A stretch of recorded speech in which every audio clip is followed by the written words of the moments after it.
Hey, it's Jason. Just wanted to take a quick video and show a little project I completed. What you're looking at here is an authentic porthole from a ship that used to be on the Chesapeake Bay, which is the eastern shore of Maryland, and it would go out to sea. And I picked this up from an old salty dog that was moving down to Florida, and he had it at his house since the 80s.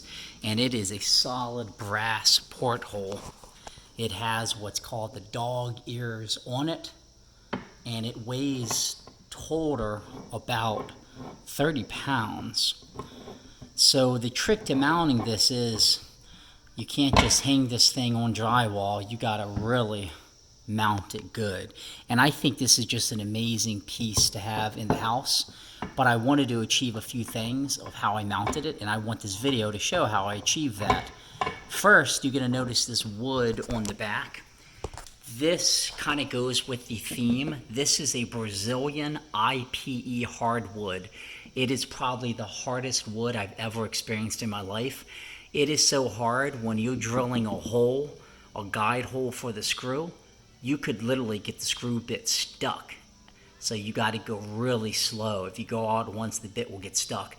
Where did I get this? I bought a couple 100 linear feet of this years ago, probably in 2013, from a salvage yard in Scranton, Pennsylvania. This is Coney Island Boardwalk. When they ripped the Coney Island Boardwalk up, this company was the contractor that did it, and they salvaged it and they sold it, and I got it for really cheap.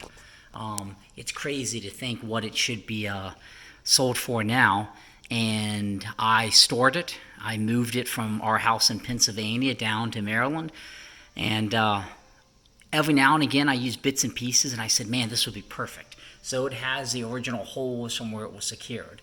So enough of that. What I did was I found on the wall where my studs were, I found two studs.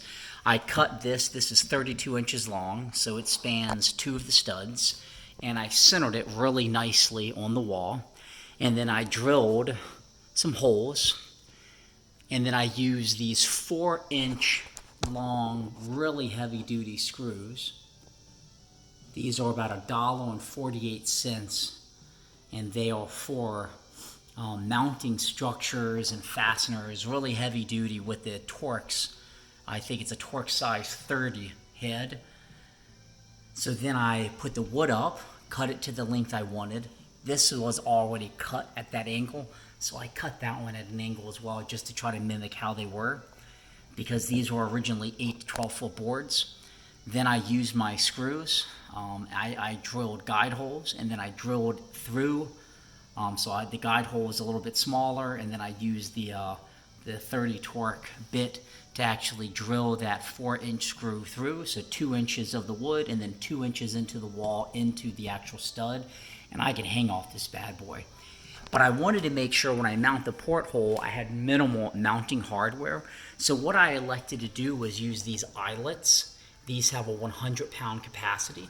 So I screwed holes, and when I screwed holes through, then I twisted the eyelets in, and then that secures the porthole really, really nicely from coming out.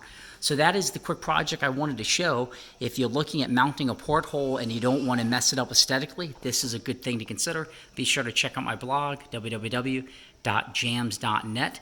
And I'm really pleased with how this turned out. It's like a little piece of art on the wall there. Thanks for checking this out, and I hope it was a tidbit useful, and have a great day.